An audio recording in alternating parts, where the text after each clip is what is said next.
I wake up every morning and I say that to myself. Hey, we did it. Okay, so I know. I just want to get this out of the way. I know I said I'll be doing video for the podcast from now on. That was a lie. That was a lie you And told. we did it for 2 episodes. Yeah, that's true. Having said that, I woke up really late. And I am still in stained PJs because today's the day I gotta wash them. And I mean, hey, listen, we all man. Listen, man, it's a mess. We're listen. I'm living the grunge life. I wake up, I have so much hair now, and the way my hair works is I wake up looking like a Racerhead or Jesus. Or like a Tim Burton character because my hair curls. Just black circles under the eyes Yeah, and frizzy. Oh, man. Sometimes it curls in, at the top, creates a little crevice in the middle, and I'm like, what is that? I'm like, I don't know. What is this crater? I got so much. This is the most hair I've ever had in my life, dude. Just in total? In total? Yeah. Not to be gross, you're counting beard hair and all that. That's because I haven't touched the beard either. People say it's gotten longer. To me, it just looks more dense, but maybe I'm just not noticing it. I think that beards isn't there a natural point where your beard doesn't get longer anymore? I think it slows down. Yeah, that's definitely it. Or something. I'm no expert, but it keeps growing, right? Yeah. I feel like once mine gets 2 inches away from my face, I don't see an appreciation. Yeah. It's a hard stop, and I just cut my beard because I was tired of having my mustache in my mouth. Yeah. Also because I looked at myself in the mirror one day and I was like, "I'll get this shit out of my face, twist it up." Yeah. And then I looked at myself and I was like, "You've become the monster. You have a handlebar mustache that's twisting off the side." I could do a handlebar mustache. This was before even quarantine. The last haircut I got, a dude was like, "Yo, you want me to do something with the mustache?" I was like, "Yeah," and he gave me a Salvador Dali type thing. Oh, that's nice, man. Going on. I was like, "Oh, maybe." Too bad I'm gonna shower right after, but I'm not gonna tell the guy. I like the people in my barbershop too much. I'm like, oh man, I don't want to tell them I take a shower right after just so I can get all the hairs off because it makes me feel weird. Right. You wanted to let them think my art is gonna stand at least all day today. Yeah. My little. Yes, I know exactly what you mean. I was talking to my roommate the other day about barbershops and how much I do kind of miss them. I miss going in and. I liked mine. I had a good barber, man. Yeah. And they. Oh, go ahead. Go ahead. No, you go ahead. They pointed out to me you really are trusting someone with your life in the barbershop. They can just kill you. They can kill you at any second. And I used to both go get socially shaved. and physically. So. He could have slit my throat, or he could have given me a mullet. Yeah. Which is worse? Well, mullet's not so bad now because you could just wait it out.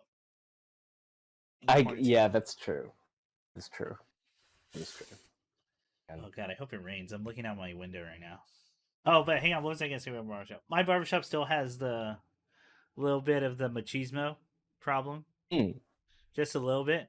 But there are these 2 women who are barbers there. Yeah.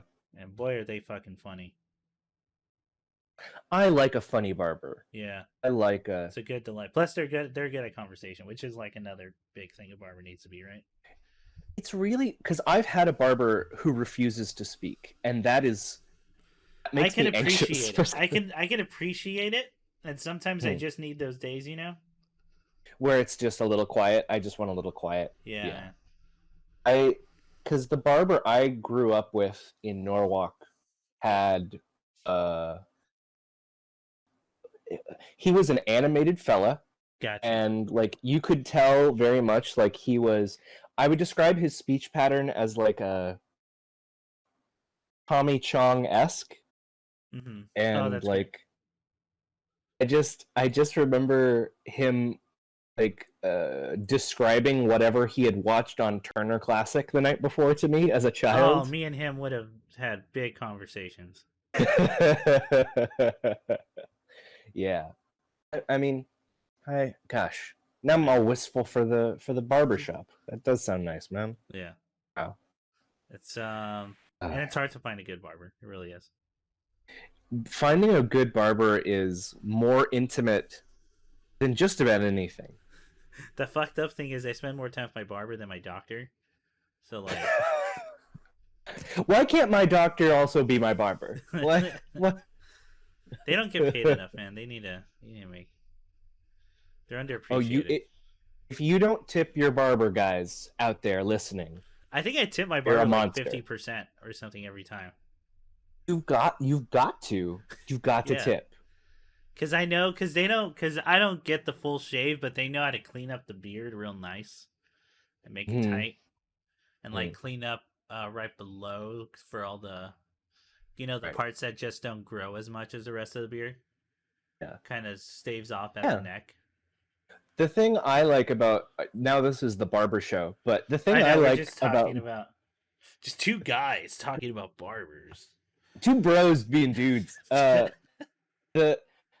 thing I like is that like, so if I pay a barber to shave my face, yeah, I will consider it a success if they just did like a nice clean shave, and then they leave me unnicked, all that. My barber, who's in East LA, that dude, like, he would not just shave my face. He would like pull this little towel out of a little box, and oh hell like, yeah, dude, that's how you gotta do I got these all hot. I'm gonna spray your face with eucalyptus. It's gonna hurt, but it's gonna make you feel magic. And I was like, it does hurt, but it does feel good too. Dude, no, man, that's the art of it. The art of it. And so if you're not gonna give, like, listen, if your barber does the minimum in shaves, you should still give him a tip for the good job well done. If your barber gives you a special little hot box on your face, you better tip. Yeah. That's all I'm saying. You guys. Keep them happy, man. Keep them happy. Keep them going. Mm-hmm. Barbershops are just spas that like men don't feel emasculated going to. Yeah, that is absolutely true, man. It's like 100%. It's just hitting me right now. Like, I'm now thinking, have I ever had a barber that like put some shit on my? I'll tell you what. It's much cheaper than a spa. Yeah, and I've been wanting to go. Actually, I was planning to go to one like a week before the pandemic became a thing. So I was like, fuck it. I've never gone. I've always wanted to. I heard it's amazing. And then even my dad had gone like about a year or two ago, maybe a couple years, and he's like, dude, it's like, I don't know why I waited that long. Really? Yeah, it's fucking awesome. And I'm like, oh shit. I gotta go. I gotta save up some cash. I'm gonna go to a day spa, man. It's actually, it might be considered a spa. Yeah, it is a spa. I went to the Korean spa that Conan O'Brien went to on his show with Stephen Wen. Stephen Yoon. Yin. Thank you. Oh, is it Yin or Yin? I think it's he. There was a whole bit he made about his name being pronounced Yeun. Yuen? Is it Yin? Is it Yin? I think so. Yeah, I think that's it. I'm butchering it. I'm gonna look it up after. Stephen and Coco. They went to Wee Spa in K-Town in LA. Let me tell you, it's $50 to get in. Oh, that's pretty good. The ticket gets you in for 9 hours. Holy shit, that's great. $50 for 9 hours? 9 hours. It's a wet spa, a dry spa, hot bath, cold bath. Gotcha. And then they've got like this thing called a jjimjilbang, which is basically it's a ball pit filled with hot clay beads. And when you lay in it, the beads like dig into your back muscles. It feels awesome. so good. Boy, I miss that. Yeah. Boy, I do. I've only been twice, but I thought like, oh, this is excellent. Excellent. Yeah. I've always wanted to get like a mani-pedi. I mean, Because I yeah, know. treat Oh, yourself. Yeah. Treat yourself, you know? Cause since I play guitar and bass, like I'm always cutting my fingernails, but I know I just do them quick, so that they're short, and they probably could be done better. Plus, like, God bless whoever has to go after these toenails. Good Lord. Like that's only. I want to do that seaweed thing where you eat it, but then it comes out your butthole, and then wait, what the fuck are you talking? And and they just pull it out, and it cleans your entire insides. Where you floss your body with seaweed? Is that what you're describing right now? Yeah. You know where you do basically the clown trick, but it's not a trick. You just really swallow a rope. So I'm pretty sure that's just made up, and I saw it on like Archer or something. But I was thinking about that the other day, and I just can go, man, wouldn't that just shred your insides? Like, yeah. Because I know, here's my context for it, right? Here's what made me think about it for whatever reason. Cats cannot eat string, or you shouldn't allow them to, because you're gonna have to pull it out. Well, no, you're not, because then you can't pull it out because it'll shred their insides. Yeah, that's right. And they have to get it's surgery time when they have to dig in, and that's what they say. They say it's surgery time, and then let me also. Like but we're gonna have to. Oh, look! It turned into macrame. That's right. That's what your cat did to it. Terrified also, that my dog's gonna eat string. Wow. I mean, listen. Just you guys keep your dental floss. Keep your twine. Keep your fucking yarn. Yeah. Keep it all away. Keep it all away. So you have to hold on to the poop side of that to get it out, if that did happen. So, just what we're getting at is we want to go to a spa, and I would like that. Yes. Have you? Let me ask you one other LA-based thing. Sure. This is related to spas. Sure. Let's try to make it unrelatable as. Yeah. Well, okay. So when you're driving up the 5, right, and you take up, and you're trying to decide whether or not to get on the 110 or the 10, and like, oh god, ever get stuck on La Cienega and just think like, how do I get around this? How do I get out? It's one way. I was gonna. This is a one way for 5 miles. 5 miles. What fucking street? There's a street that is one way for like a super long time, and I'm trying to remember what it was. Is it Sepulveda? Maybe. You know what? Who cares? It's gonna alienate anyone who doesn't know LA. Hey, everyone not in LA listening, look it up. We're more important than whatever you think is cool.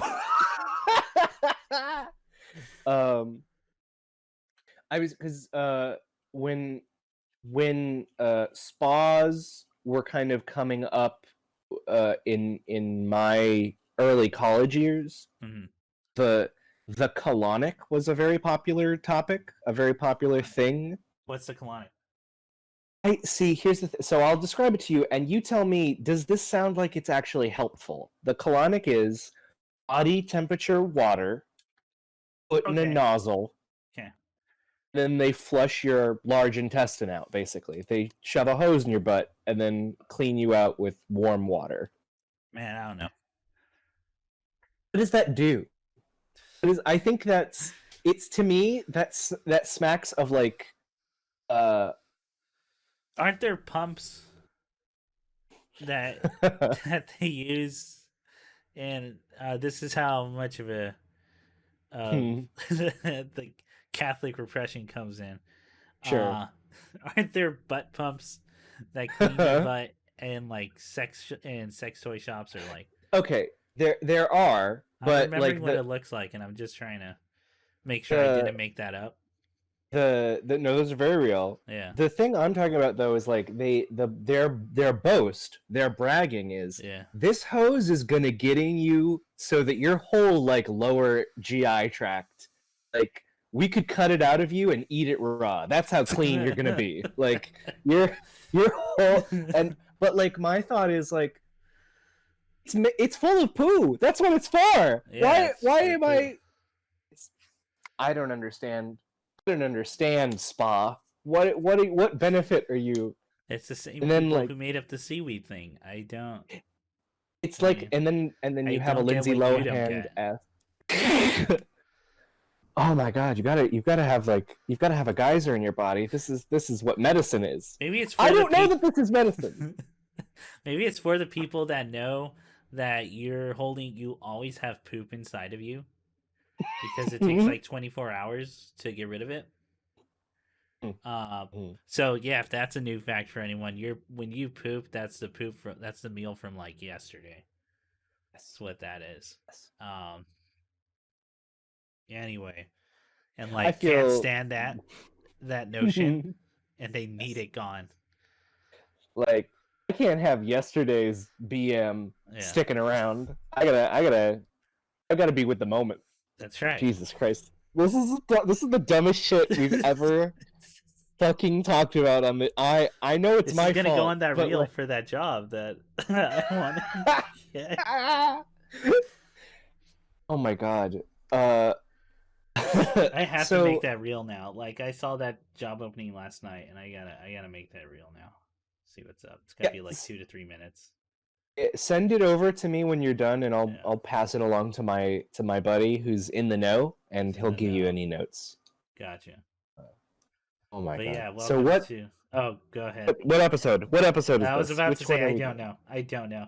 And sadly, the way I am set up right now, I can't look up. What? It's like 30 something. It's 30. 38. 38. 37? I think we're coming to the end. I think we're coming to the end of the 30s already. Yeah. It's just me and Ian right now. I don't know what's going on with Nick. Said he would be on later. Hopefully. So. Let's see. Anyway, if it doesn't, it's all right. No big deal. Well, it is a big deal. He's gone, but I mean, like, hey, we don't need him. We don't need anybody. It's not like the podcast is more important than whatever he's got to be doing right now. Sure. Because he always has a good reason. So, anyway, I got a bit to talk about, or I should, if I remember correctly. So, all right. I could talk about things that have finished, but like, would you want to go first, Ian? Sure. I'll be happy to go first. Yeah, go. Alrighty. Well, I've been doing some like comfort watching. I've just been kind of going back through the vaults. Mm-hmm. I've rewatched quite a lot of Buffy. Okay. That's a pretty good show. Yeah. Pretty good show, man. It's hey, I just a few days ago got to the part where Joyce dies, and that shit sucks. That shit sucks hard. Spoilers it's like for this early odds show. Spoilers for the show 20 years ago. Yeah. If you guys haven't seen Buffy, which I talked to someone yesterday who hadn't seen it, like hadn't heard of it. Wow. And I blocked them, and I said, don't come near me or my children ever again. Like in real life, you slapped slapped a red X on them. I paid their postman to walk in and slap them in the mouth. Man, I barely remember Buffy. Maybe I should rewatch it. It's pretty good, man. I think season 3 is probably some of my favorite stuff. With like two vampire slayers, and like the mayor is a demon, and it's good stuff. Gotcha. Good stuff, guys. Right. I highly recommend that. Gotcha. And what else? I've been reading quite a bit. I'm almost finished with the book Coco by Peter Straub. Okay. It's a murder mystery novel set in 88. And the basic setup is 4 Vietnam vets get together for the unveiling of the National Vietnam Memorial in Washington, I want to say. Okay. And then while they're all gathered together, one of them basically starts to say that he believes one of the men they served with has become a serial killer in Asia. Oh, cool. And that he's because they yeah. And so they kind of go through the MO of this serial killer who's tracking down American expatriates, journalists, people kind of tangentially related to their time in the service in Vietnam. Huh. And he's leaving a literal calling card on their bodies. Ooh. Much like their former servicemen that they served with would leave calling cards on the bodies of Viet Cong when they were going through the jungles. So it's a pretty interesting book. My big takeaway is, boy, Vietnam sounded like a bad time in the 60s. Oh yeah. It sounds rough. Sounds rough, buddy. It sounds pretty bad. It's a really interesting murder mystery, as far as like also the idea of I mean, I'm someone who really likes true crime. Yeah. So the fact that like most of the serial killers who are really successful are either ex-police or ex-military, and it makes them slightly harder to catch because they've got, you know, tactical abilities that your average fella doesn't learn about. So yeah, it's a pretty good book. I'd recommend it. So far, I'm about 400 into a 500-page book. Okay. It's he's got some of the kind of writing characteristics I'd ascribe to like a Stephen King, or to a writer of that style. Just kind of hey, we're just here to. I know that there's a point, but we're here to kind of explore the space and just have kind of a fun time looking at like 5 different characters all at once. So yeah. No, it sounds interesting, man. Yeah. What else? Oh, I've been playing some video games. I picked up Breath of the Wild again. Okay. And I've just been kind of... Have you beaten it? Playing around with it. Yeah, I beat it like a while ago. Oh, okay. Yeah. Have you beaten it? Oh, yeah. It's, like when I first got my Switch. I kind of took my sweet time, just kind of meandering. You know? I think I have like 100-something hours on there. Like it's something wild. It's just because there's so many nooks and crannies to just kind of like you can screw around and do racing, or you can go over here and build a house, or you can do endless quests. Yeah. No, there's like so many things you can do. Yeah, man. So I've been doing. So you've been playing that. I've been playing that. It is really fun. Yeah. And I also played a little bit. I've been lagging it, but I have been playing a little bit of Night in the Woods. Oh, okay. Which I had mentioned a while ago. It's really fun, man. It's a really fun game.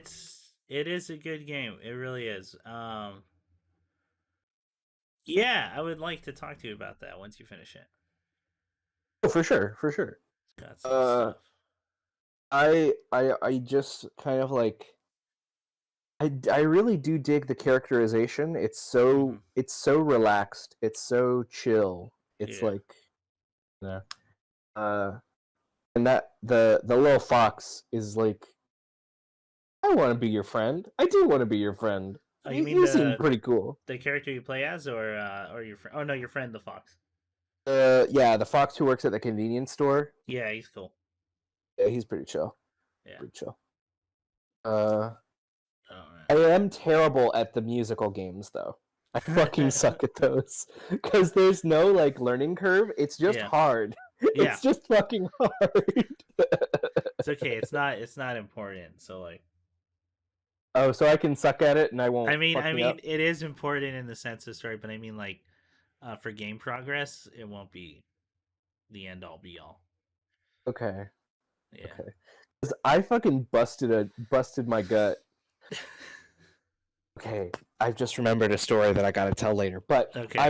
I lost my mind trying to like do the shoplifting mini game. Yeah. It stressed me. That stressed me out so much. 'Cause I The was a little good kid. I criminal didn't Ian steal. getting flashbacks here. You'll never get me, Forever 21. This film stock is mine Was now. it Forever 21? I think they sold the. Never mind. I'm not admitting to anything I'm not here, admitting to but anything. Well, all I'll say is I did it once or twice, but it was by accident, and I hadn't realized that I had like I think it was a candy bar. uh-huh. Yeah, I think it was a candy bar. Until I was already in like the car, and I was like 5.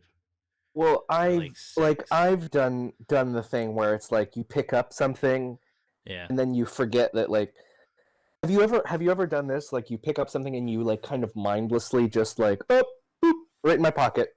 Yeah, And then because you it's want like to pick up something else, and you're like, oh, I'm gonna put this in my pocket real quick, just to... exactly. Not maliciously. No.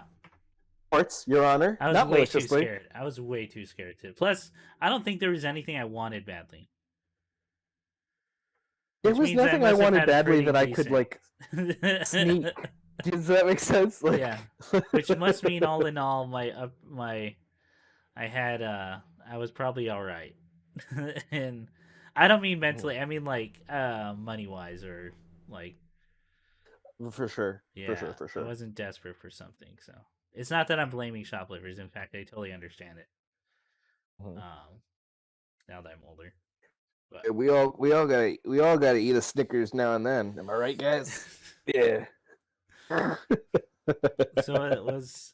Fuck. So you played Nine in the Woods. In the Woods, yeah. That's what you're doing now. It is really fun. So Breath of the Wild, Night in the Woods, both of them are now kind of my chill out thing. It's like yeah, because they are such mellow games, you can just kind of like zoom through it. It's actually what I think I had said Pokemon used to do for me, which is like it gets to a point where it feels automatic, like I'm not even thinking, and that's so relaxing. Yeah, no, I understand that. Yeah. I'm like that with I think some of the Dark Souls levels. Or some Jack and Dexter, if I'm alone, I could probably do. Yeah, just play it in my head if I wanted to. But yeah. What else, man?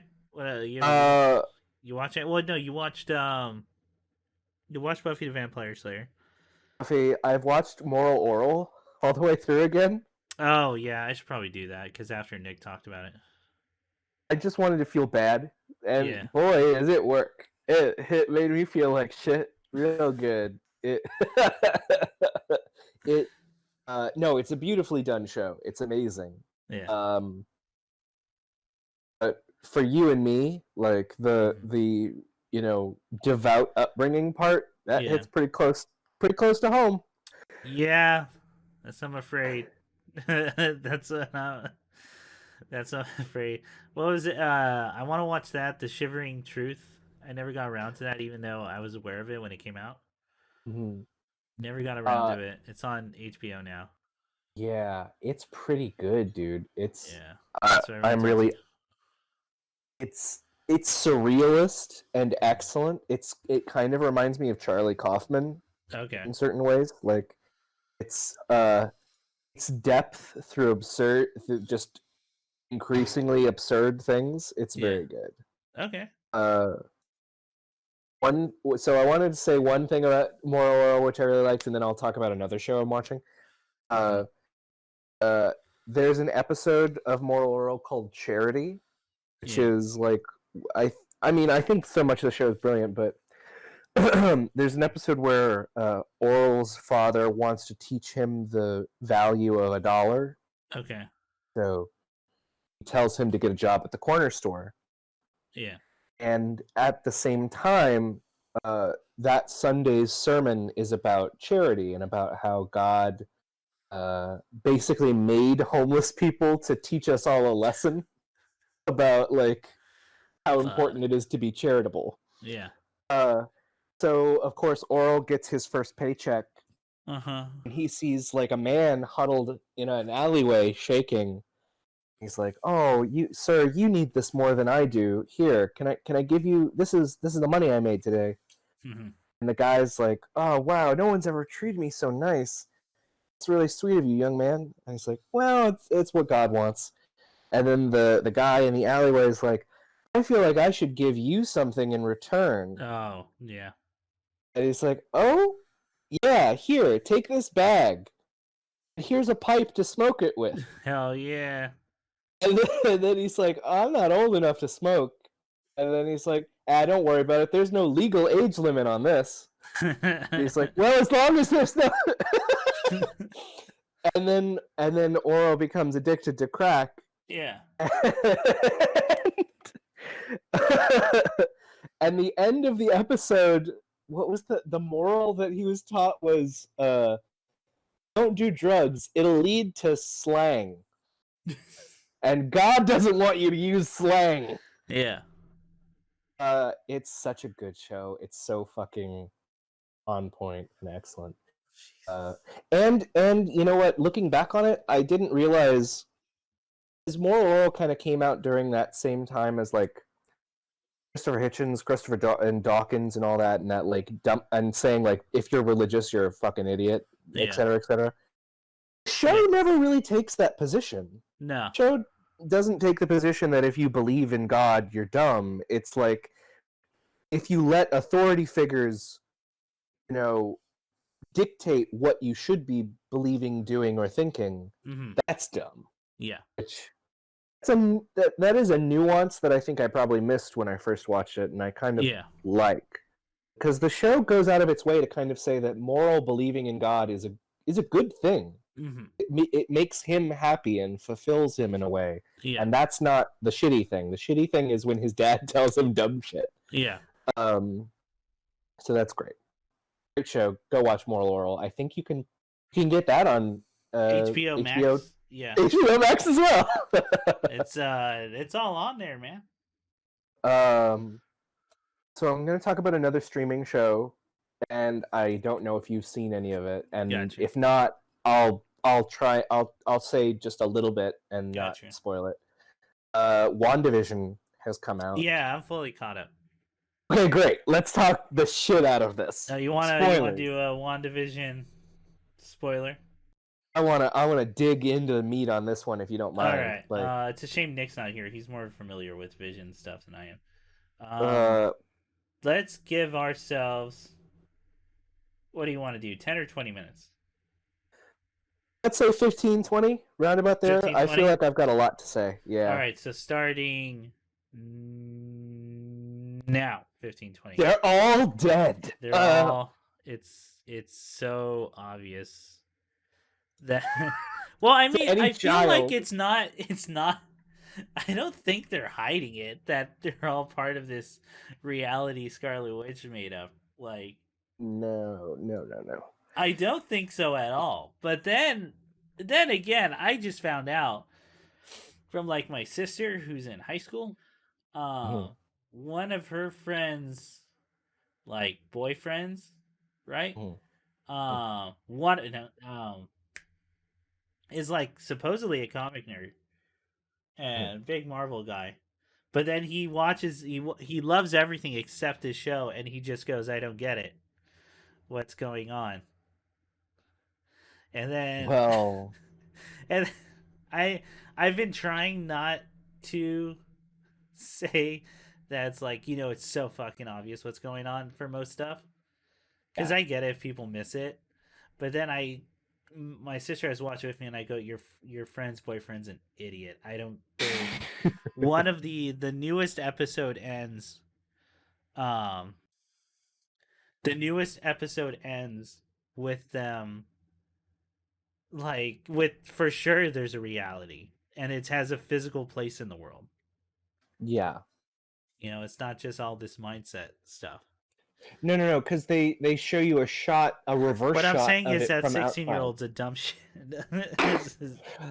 Listen, guys, I think left and right, men and women, we can all agree this kid's a dumb piece of shit. I'm not punching down's always good, right? So well, here's the thing that I'll slightly defend that kid with, which is it is using a language visually that is different from the rest of from the rest of the MCU. Yeah, filming it's not a style. straight funnel that's opened up to like a cement truck filled with sugar. Yes, poured into his mouth. No, this is more like a series of bonbons. Some of them filled with meat, some of them filled with cream. This is what's it called? What's the specific genre? What would you call like a David Lynchian or like Wham City? You know, slow burn. I mean, it's psychological terror. Yeah, it's psychological, but for babies. In the sense, it's very easy to know, like, to put it together, right? I would say that I feel like is such actually an asshole, like using this language, but like, if you want to introduce your kid brother or sister to like the work of Lynch, this is a great jumping on point for them. This is number one. This is where you start learning what some of the language is, you know?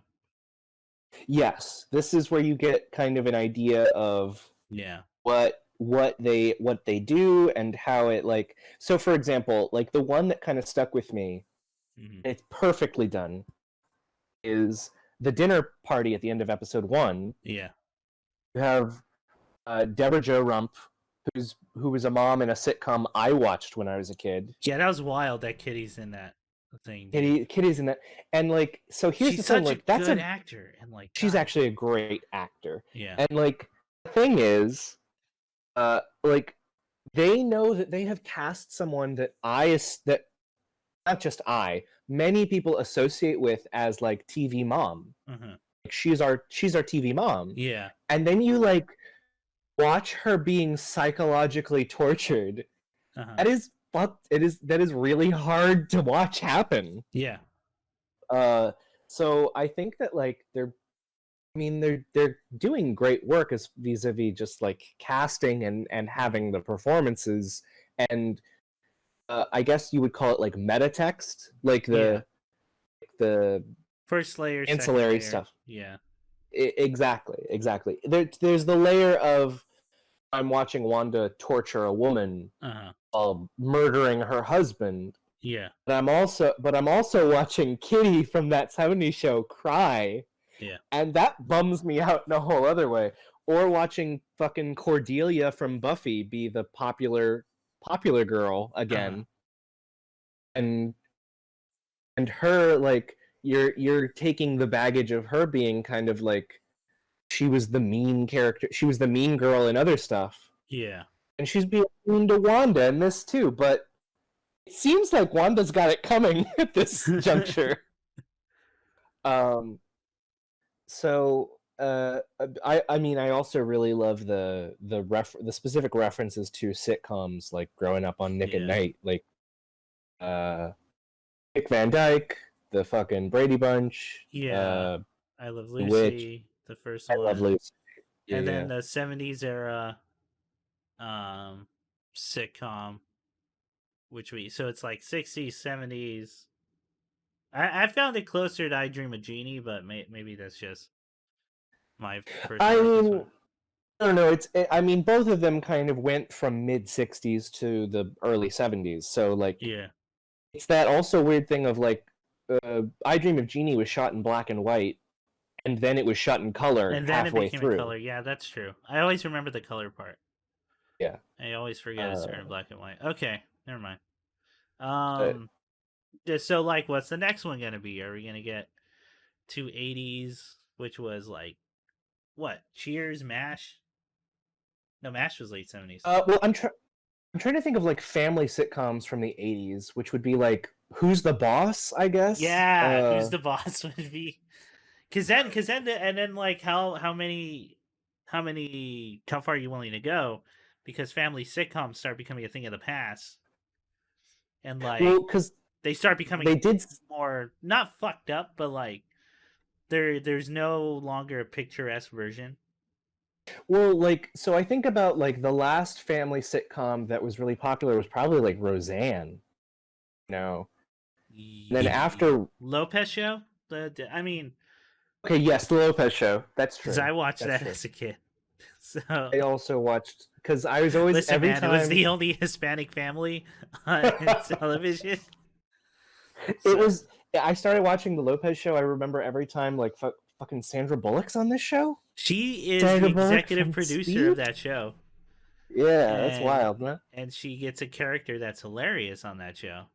Very good character. Very good character. I think it was one of those like I think she fully funded that show or something. Like she believed in George so much. Something. Oh my anyway, god, she's like hilarious on that show. She should do more comedy stuff if she ever. I just thought of another thing because like so the idea is that this is specifically going to be about a family, like it's a family sitcom. The other one that would probably be the 1980s. There's a family sitcom is the Cosby Show. Yeah. It ran for like 9 years, and that was like the family sitcom of the 80s. Like, listen, both Bill Cosby and Roseanne Barr.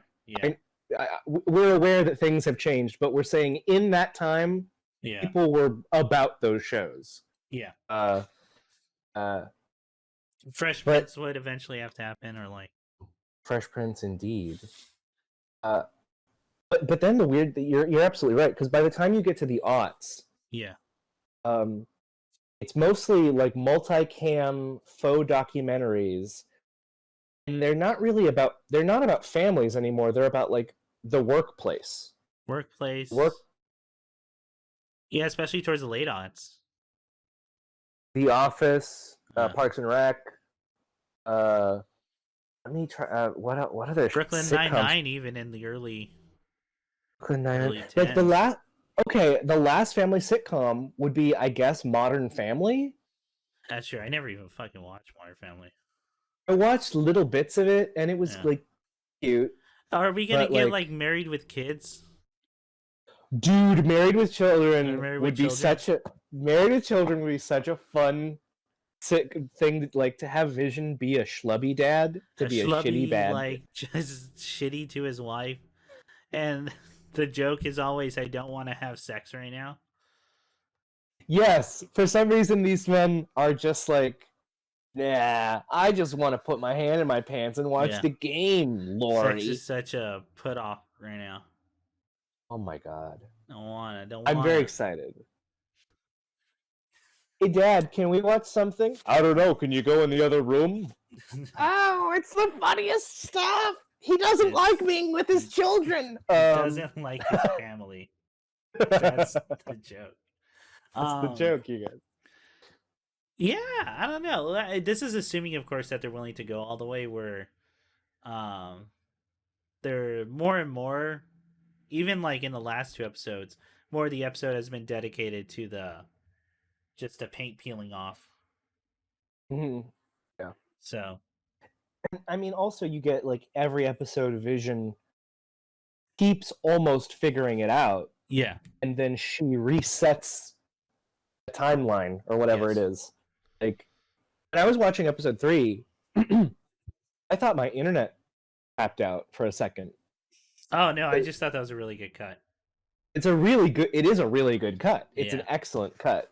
And it's so abrupt. I'm like, oh wait, do I need to go back? Did I? Oh no. Okay. Yeah. Yeah. Yeah, man. No.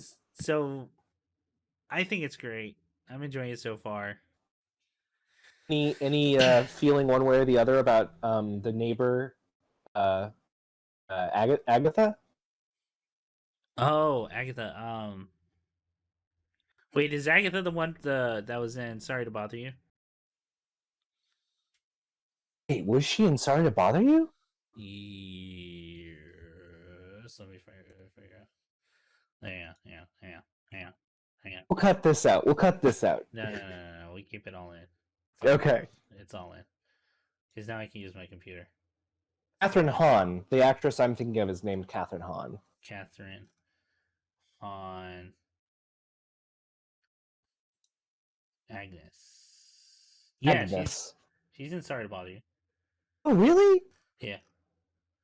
She's she's like the other, I guess, manager to the phone place. Oh, she's like in that office with the. She's like, Yeah. oh, she's the one who gives that like, we're a family here, and we believe in da da da da. Okay, yeah, I remember that. Yeah, excellent. She's also in oh my god, Parks and Rec. So. Oh yeah, she's the campaign manager. Either way, she's hilarious. She's so funny, and when she turns, when she suddenly goes cold in the eyes, it's so upsetting. It's so good and effective. It's really good. It's one of those things that makes me wonder. It's like, is this like a self-defense mechanism that Scarlet Witch, that Wanda has put in, or is it? Are they helping her? Because it seems like they're kind of helping her. What I want to do you think that Wanda's doing it consciously or unconscious? Like, is it just like she's very, very sad about the loss of so many people in her life that her powers are manifesting, or is it she's like, no, I'm going to make a little pocket world for myself and no one's going to take it away from me? I think it's the latter. Okay. Because she still has full control when things go awry. That's true. Yeah. Especially like that scene she has with fucking the girl who made up a fake name, who's she was talking about the interview. Monica Rambeau. Yeah. Yeah, that's chilling, man. That's a really. I thought she died. Yeah. I thought they were like, oh shit, we're gonna have Wanda have a murder someone. Besides, outside of the destroying the building. And like, Age of Ultron. I mean, they have established that like Scarlet Witch basically always goes down a rogue path. She always goes wrong at some point. So it's a fucking Dark Phoenix storyline, like always. Yeah. And then I'm hearing a lot of people say that they think that this is leading to basically a reversal of the House of M. Like, she's going to have a breakdown. Instead of destroying the mutants, she's going to be like freak out and make mutants. Yeah. Which maybe. I thought it'd be closer to like. Well, I guess I just want it to be like, is it Tom King's The Vision? I just read it. Yeah, Tim King. Yeah. And like very loosely off that, but I don't think they're gonna go that way. So. Like at all. Like where it's a sitcom family of synthezoids? Yeah. I would want that. That'd be tight. Anyway. No, so far it's great, man. Enjoying it as someone who grew up watching sitcoms. Like, and to a point where I think as a kid, I watched so many sitcoms that like just other people my age did not even know about. And then I was like, yeah, man, Cheers, and Third Rock from the Sun. Oh my God, Third Rock from the Sun. John Lithgow, guys. Yeah, and they were all like, Chris, it's 2008, and I'm like, John Lithgow. And, yeah, no, I'm enjoying it so far. Can't wait for the next episode. Same here. I'm waiting with bated breath. It's great. Are you all caught up on Mando? I don't know if we were last time. I was gonna actually talk about Mando. This is gonna be like full of spoilers. This podcast, I'm gonna let you know. To be fair, it's full of spoilers for shows that I am super fucking far behind on. So I am just coming late to the party. So if you feel like this is a spoiler, listener, it's your fault. These shows ended. You're their free game now.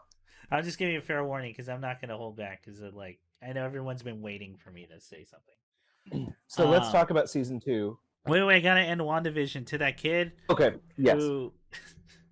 who's only ever been spoon-fed Marvel movies and reads the comics and goes, I don't get WandaVision, just watch more TV and movies, man. There's a whole world outside there. You dumb piece of shit. There's stuff that Kevin Feige doesn't produce. You dumb child. You dumb, ignorant cow. Listen, we're back to punching down. I can't. I'm sorry. No. Good. Just watch something. Just watch it. It's good. That's all I gotta say.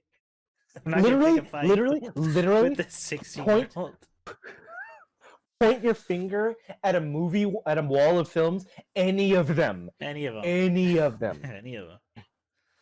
there's other movies out there, man. Field of Dreams. Bet you never even seen Field of Dreams. It's a great one. It's fucking weird. Like, people show up, and the whole thing of the movie is people will show up. Some sort of, like, it's literally Baseball is Magic, the movie. Like, unless you watch Angels in the Outfield. So, And let me recommend the double feature of Field of Dreams and Angels in the Outfield. It makes it feel like it's all in the same universe. Oh, you mean the AMU, the Angel Movie Universe? Sure. There you go. I watched that, and then I watched all 7 seasons of Touched by an Angel.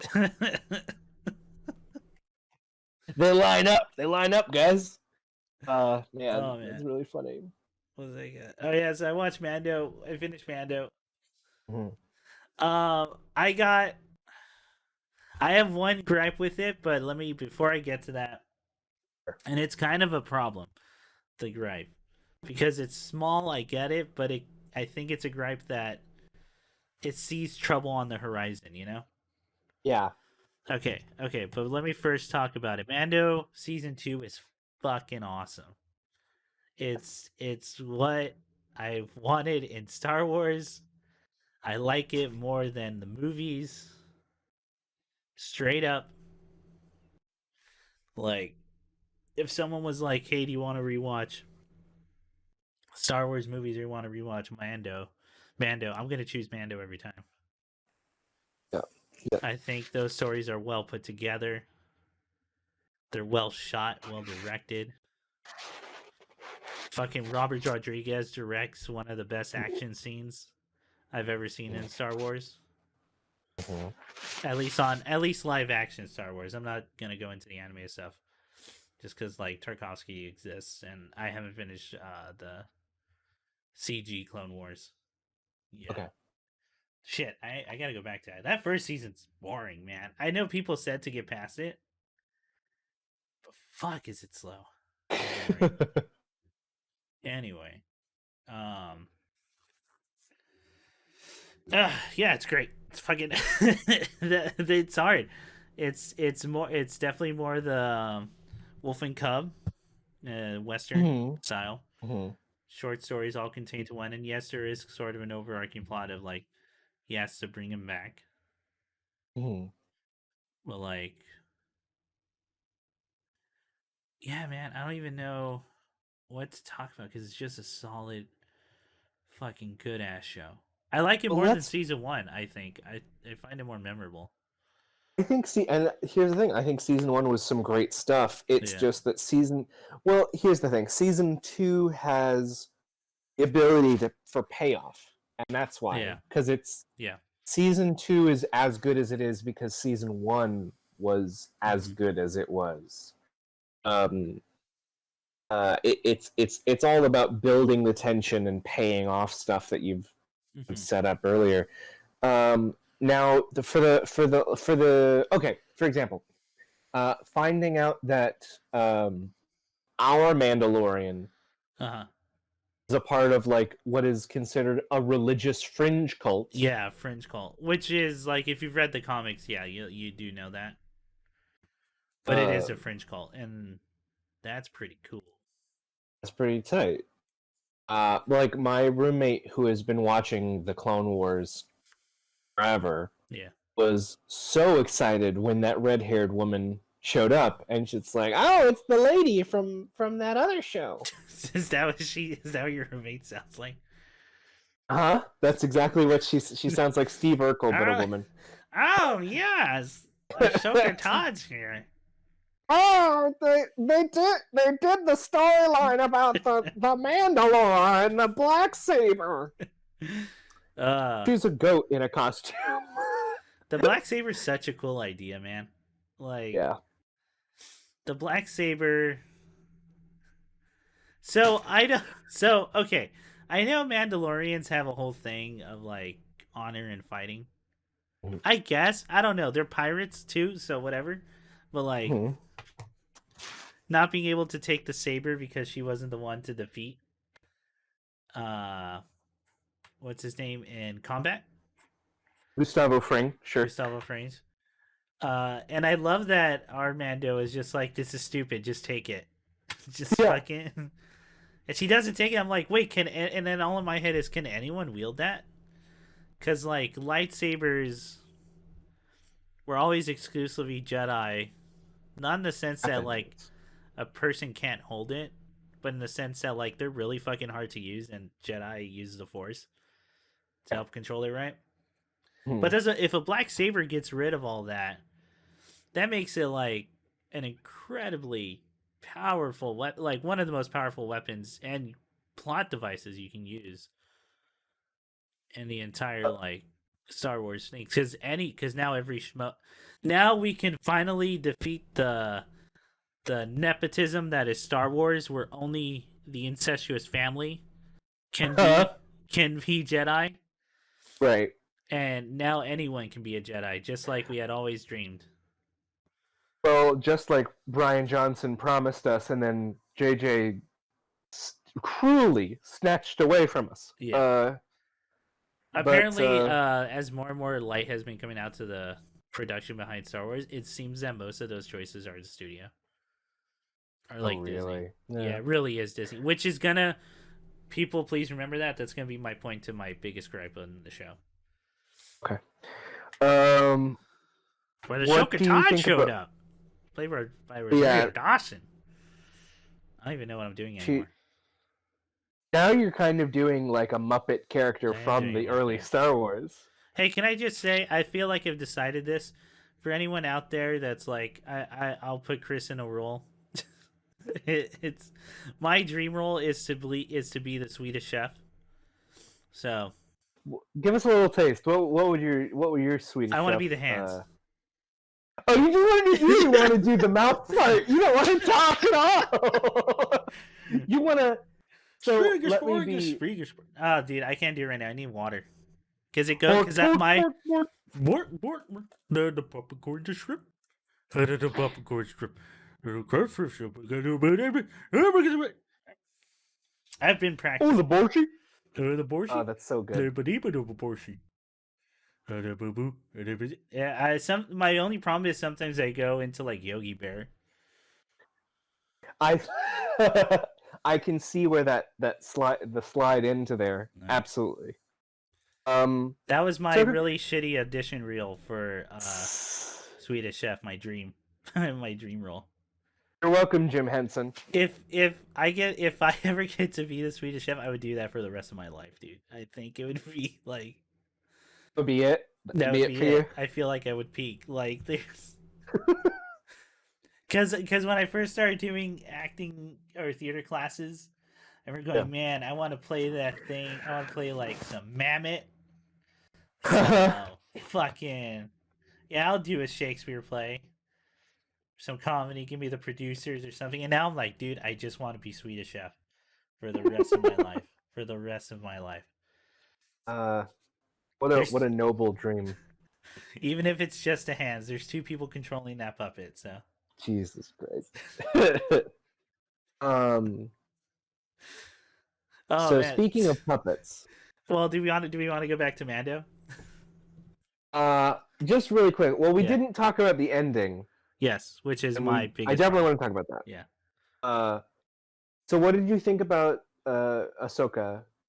How did you feel like the part was? How did you like that episode? I mean, I've always loved Rosario Dawson. Mm-hmm. Looking back now, I can definitely say, as a teenager, that was definitely a celebrity crush. Mm-hmm. that I just wasn't admitting because I would always go, "Oh, I don't have any celebrity crushes." Right. But like, it's Rosario Dawson. Anyway, Yeah. She's she I was get it. doing. She was fantastic actually in this role. I really enjoyed her entire performance. This is from someone who knows barely anything about Ahsoka Tano other than she's in Clone Wars, the CG one. Yeah. Yeah. And apparently people are big fans, so I didn't know she dual wield, so that was cool. And to have white She lightsabers. I think she started once she dropped out of the Jedi Academy. Oh, okay. Okay. Um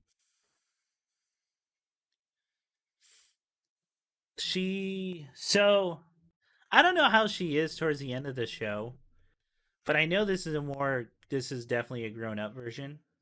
Mm-hmm. And she has fallen more into the Jedi in that no, there's a way things are done. Right. And then it's just in my head going, why? And then Uh, and then I mean this one's a fairly decent one because it's closer to, like, raising a child in the sense that no, you're essentially like the father figure now or the parent, yeah. and like Yeah. they're gonna listen to you more than anyone. Mm-hmm. So it's got to be you, which I'm like, you know what, that makes sense. At least it's not some mystical like force mumbo jumbo Right. Right. Right. that's Right. going on. I Why think. what'd you think? Because I know nothing about Ahsoka Tano. Oh, I just thought didn't know that her characterization was really good. It's Yeah. really interesting to see her kind of uh have matured so much. Mm-hmm. Um, I mean, I think that in many ways, she as a character is probably like one of the most level-headed characters in the Star Wars. Just Which is insofar as her whole character is basically like telling the Jedi, "Y'all are dumb. I don't want to be a part of this. This is y'all are stupid. some dumb motherfuckers. Y'all are some fucking pick any movie, you Yeah. stupid Jedi." Um, and that I mean, essentially, she and Luke Skywalker Mhm. kind of go on parallel paths Yeah. towards the realization that actually Jedi are probably just as much of a problem as the Sith, as much as anything else. Yeah, but that's thrown away pretty quick in the last movie. Yes, it is. Oh But what you don't understand is I ignore that. I'm pretending it didn't happen. yeah, we And get to just pick and choose, Ian. uh, I've decided that that is not canon Listen, anymore. man, I don't want to think. you just do what I'm doing. Mandalorian's happening before those movies. Hmm. Um, Sadly, it's happening after some bad ones too. But Uh, I could just go, hey, we're in this part of the timeline. Nothing. We could still kind of keep bloating this up without yes. leaking into the rest of the timeline. Yeah. Exactly. Which is why I think the story structure works so well. But So now tell me your thoughts about episode 8, season 2. yes, so I think those droids are so fucking cool. Yes. They remind me of Jinro. It's an anime movie if anyone's seen it. Fantastic. What's the term called? Other, like, hypothetical reality of where the World War II could have gone for Japan, and specifically Oh, legislation and like policing. alt reality. Yeah, Yeah. all reality. That has one of the coolest costume designs you've ever seen for like a suit of armor. Okay. Anyway, reminds me of those. So problem number one, as with any, and this is not just a Star Wars problem, although Star Wars has had it pretty bad in some movies, where you see a bunch of them and you go, oh, they either are going to destroy them all in one fell swoop, or two, they're not as strong as they're actually making out those robots to be. Mhm. And I'm like, yeah, they solved the problem. They got rid of most of them except one, and that one is really fucking badass and tough Mhm. to beat. Like, real incredibly, like a real drag out fight, Yeah. which is great. Uh, Mhm. oh, by the way, speaking of fights, the fight I'm talking about that I love is the Robert Rodriguez Boba Fett fight that they Oh do my god. on the mountain or on the hill. Yes. So Fucking good. Robert Rodriguez knows how to direct action. Yes, he does. Sure Yes, fucking he does. does, man. He made Boba Fett so much fucking cooler than any other Than appearance any of other Boba Fett. iteration of Boba Fett. The Yes. 5 seconds you see of him. Oh yeah, Boba Yes. Fett's so fucking cool in this show. He's so goddamn cool. He's a curmudgeon, yeah, but he's not. It's not frustratingly like a curmudgeon. Like it's great. He's great. Yeah, he's. So then all the robots show up again. All the droids show up, and you're like, oh no. And then I got that sinking feeling like, well, something's gonna happen. Or if they had I was kind of hoping most of them in this room are gonna die, and I'll be like, well, that's like a crazy way to take this movie. Or this show. And then Luke, and then Jedi shows up, and I mean, you can tell it's Luke from the minute the music starts.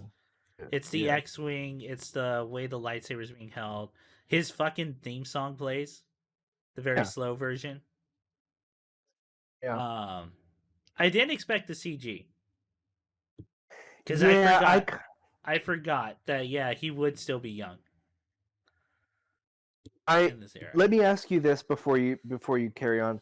Would your opinion of this have changed at all if they had gotten fucking Bucky Barnes to play that part instead? Ooh, Bucky Barnes. Maybe, because I think it's too late. Because they should have gotten a new Luke like 6 movies ago. Okay. I think it's too late to have someone else take up the mantle, especially with Mark Hamill alive. And they've made too many choices where they've CG'd actors. Right. That's like, well, if you do one now and it's Luke Skywalker, that's gonna be fucking weird. Yeah. They dug themselves too deep, I think, to change it. I think definitely the precedent of having a CG Carrie Fisher was Moff Tarkin. Moff Tarkin. He's not even live. That actor's not live. It's fucking dead corpse being reanimated. Disney has the power to raise ghouls. Yeah. To be in their movies. God, they had to keep his model in the dark too, and like, it's kind of unsettling to watch. Yeah. But yeah, there's precedence for it, so it would have been weird. It would have been. It would have been weird if Bucky pulls up and he goes, "I'm Luke Skywalker." That would have been. And I would have been like, "No, you're not. The movies have decided you're not." So, anyway, and me and Nick talked about it because we watched that final episode together, and I was like, at first I'm like, I think I'm okay with this, and then it kept sinking in. I'm like, no, I don't think I'm okay with with this being the solution. Okay. Because I get, and maybe it's my hate for Jedi, you can say, and I think there is some truth to that, where I'm like, oh, they're this mystical, unstoppable force now because they just killed the strongest thing you've ever seen in the show, right? And fell swoops. Where I'm like, I thought he was going to use the black saber, and that would have been cool, like, because it's a lightsaber and it could cut through anything. So you wanted to see them take themselves out of a situation rather than have a Luke ex machina. Yeah, Luke ex machina. So I get why people love that, but here's my actual complaint with the show, and it all has to do with that moment. They can see it. One of the reasons I think Mando is doing so good is because, as we've kind of agreed on the podcast, and I think a good number of people agree, all the non-mainline Star Wars stuff tends to be like amazing, or it tends to be like things people want. And I think after kind of the heat and backlash that a lot of the new Star Wars movies were getting, and Disney feeling that, especially because they have to recuperate. They're still at a loss for Star Wars. They still got to recuperate all that. Yeah. At least from what I last heard. I could be wrong on that.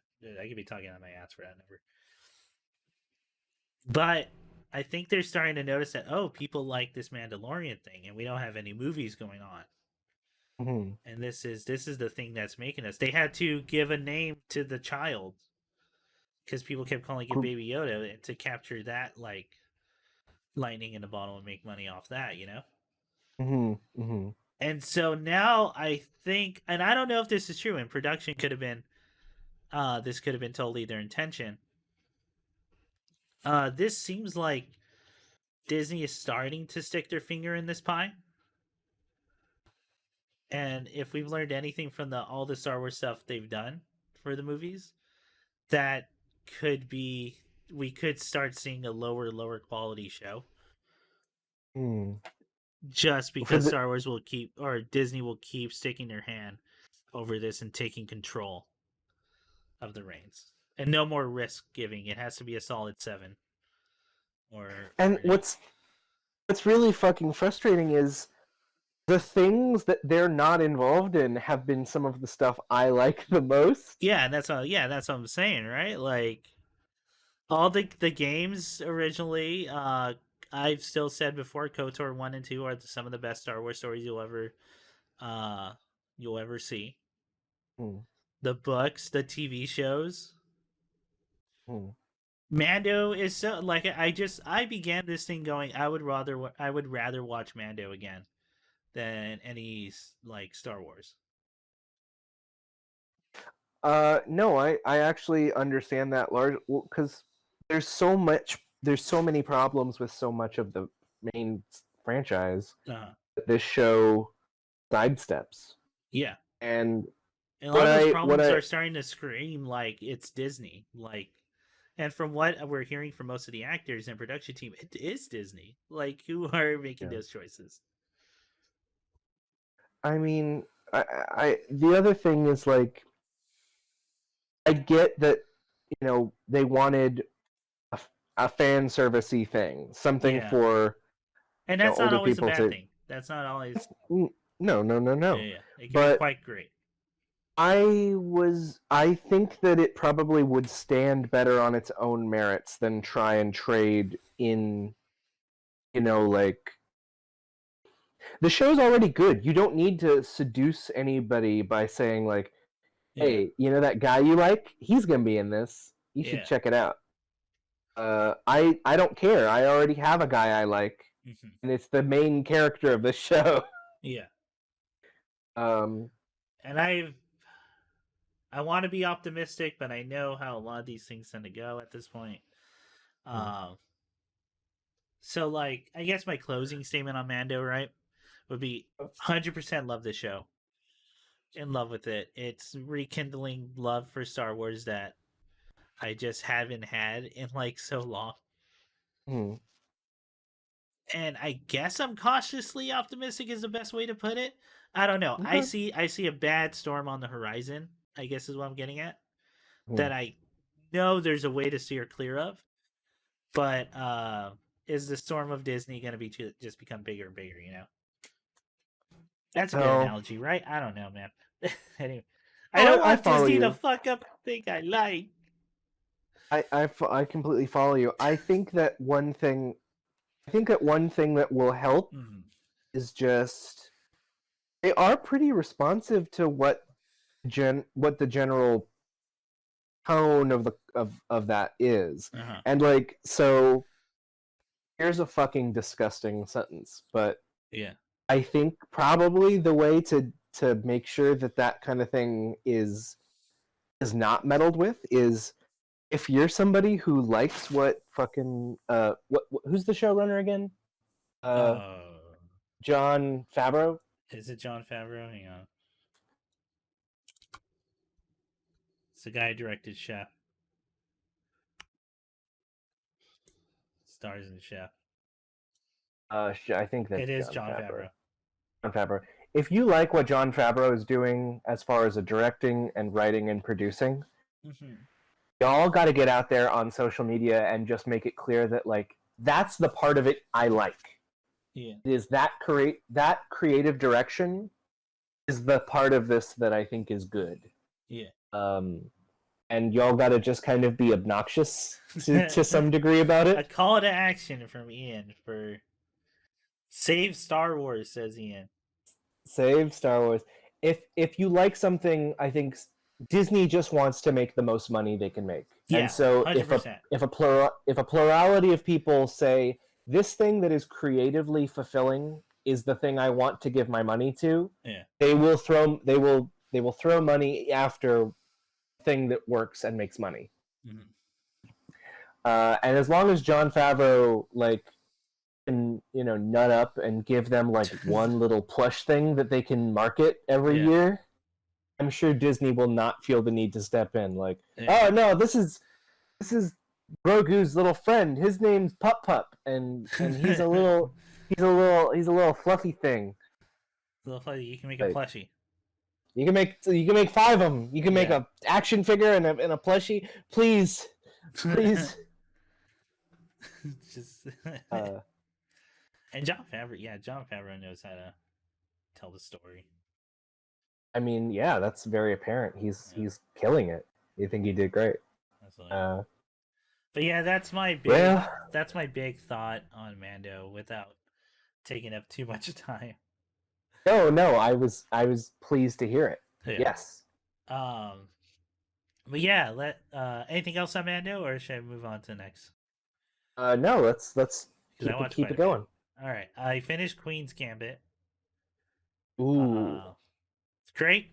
Yo, that is a sports anime in live action. Well, you know what? This isn't a weird reaction to a lot of people I knew. It might be weird to someone outside of this, but it made me want to play fighting games again. Just because that totally makes sense. 100% miss everything about it. It's definitely a certain perspective in that it's natural talent. Yes, she does lose matches, but that's because the guy she's playing against at the beginning is so good. Right. But quickly beats him, I think, within the first episode or something, or first episode or two. Yeah. But so I did like how loss would be even more devastating. It reminded me of a story, and Queen's Gambit doesn't go there, but it's a really kind of depressing story that happened to a person in real, in actual FGC, where there was a guy, and I wish I remembered his name, but he was the best at Street Fighter 2. I think it was Turbo or Championship Edition. Okay. The best. He was undefeated at some point. He had never lost a tournament. Oh wow. Or something along. It was. I don't know if he had a perfect record, but it's very obvious he was the best person at this game in the world. Right? At least to people who fought competitively. And then one day he stopped showing up to tournaments, and people had wondered why. And he revealed that Street Fighter 2, he no longer gained joy out of playing it. Because what would happen is he would play it, and if he won, that just put him to normal. That's just, okay, that's what's expected. That I win. That's what has to be. And if he loses, it's devastating. It's beyond any devastation I think most of us have endured. Outside of maybe the big tragedies, right? Right. So there's no chance anymore that he would go beyond 0 in terms of elation or happiness when playing this game, and that's why he quit. Because psychologically couldn't do that anymore.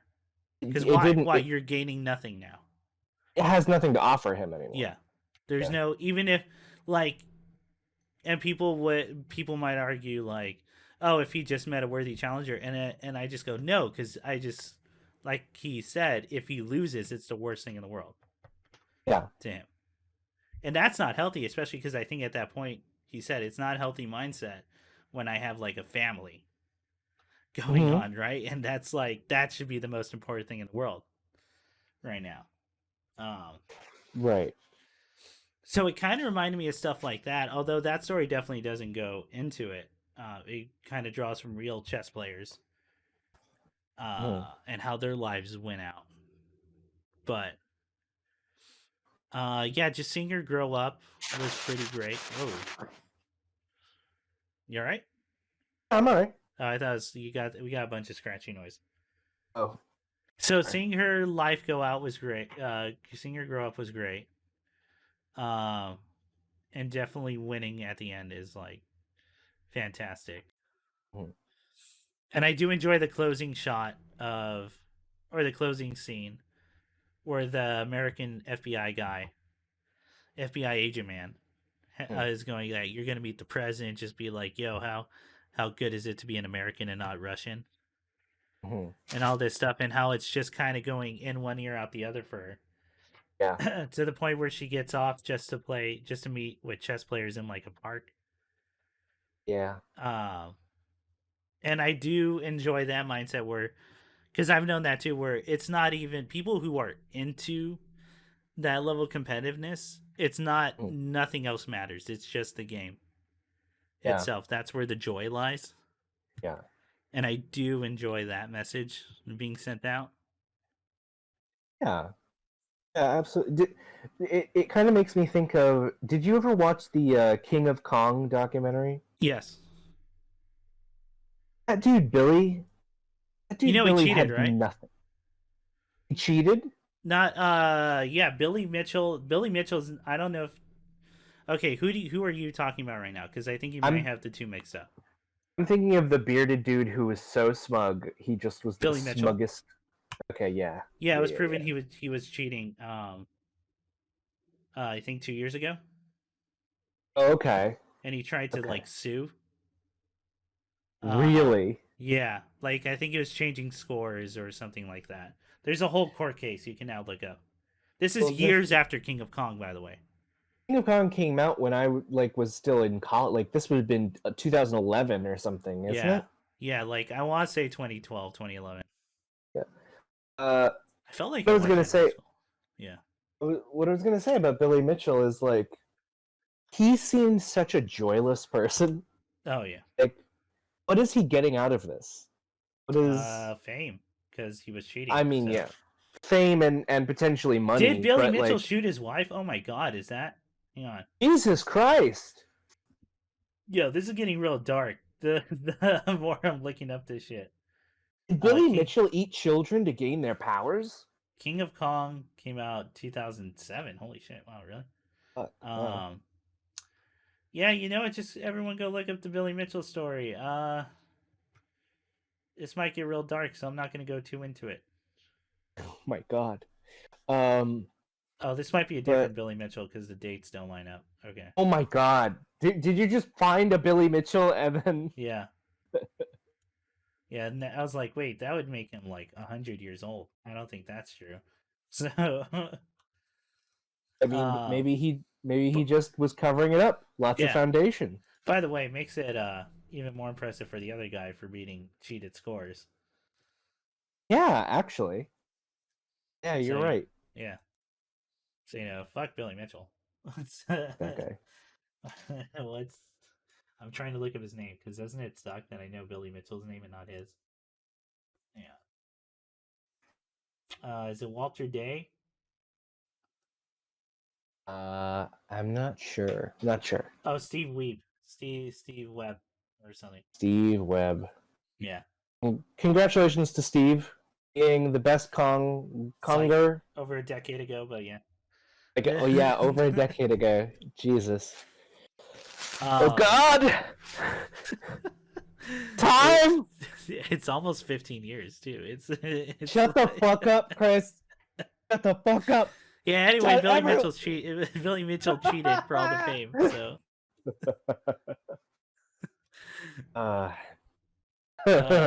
There's that. Anyway, Queen's Gambit's great. If you like sports, movies, or shows, or sports anime, you'll get a huge kick out of this. And like I said, and I will say this to anyone else out there who plays fighting games, especially has tried competitive, This game will probably talk to you like on that level. Or this show will talk to you on that level. It reminded me too. I used to play chess a lot, like growing up, but it's kind of dropped off. So I like recognize some basic formations. Right. I was like, oh yeah, that dude's an amateur, and then my brother would go, how do you know? And I'd be like, because I used to do that. So like, you know, it'd be good. I'd do that. Oh man, don't do what I did. It was bad. I wasn't good. Oh man. Awesome. Yeah, it's great. Anything you got to say on it, or? No, it seems like a beautiful thing. I've only seen bits and bobs of it. I already know how it ends, but okay. I will say the mom is like the stepmom is like an incredibly interesting character in that show. Okay. At least more interesting and more human than her daughter. So. I mean, in that sense. There's a reason for that. Yeah. I think. And great performances all around. And what else? I watched a movie. I watched a Cult, the Japanese horror movie. Is that a recent one? When is this from? 2009. It's found footage. Okay. You haven't seen it? No, I've not. No. I'm actually quite surprised you haven't. Go watch it. It's free on YouTube. A Cult? A Cult. Oh, a Cult. Okay. OCCULT. Okay. 2009. It's all on YouTube. That's where I watched it. Make sure to turn captions on because they hand did the subtitles. Oh, okay. Found footage. Mm-hmm. So kind of going back off my kick on, found footage movies that was on for the horror stuff, or at least trying to find good ones back in October. This is definitely a good one. Okay. So I could probably argue for that ending, but like, I would like to talk to you about it if you ever finish it. Yeah, that sounds really good. Yes. I don't know. You want me to say much about this? Like, I can Give say me a little bit, about... but I don't want you to say anything about the ending. Okay, I'll say stuff about this movie without telling you what actually happens, like the plot. Okay. I mean, you can guess from the name, but all I'll say is you'll probably want to keep the sarin gas attacks. Oh shit! In your mind, because this was around that time. Okay. That's just something that'll be in the back of your head. Oh, jeez. The fuck was that? I think the cat got in here. Sounds like shit's falling over there, man. It does. It sounds a lot like a bunch of shit just fell on the fucking floor. You're yelling at the cat? It's fine.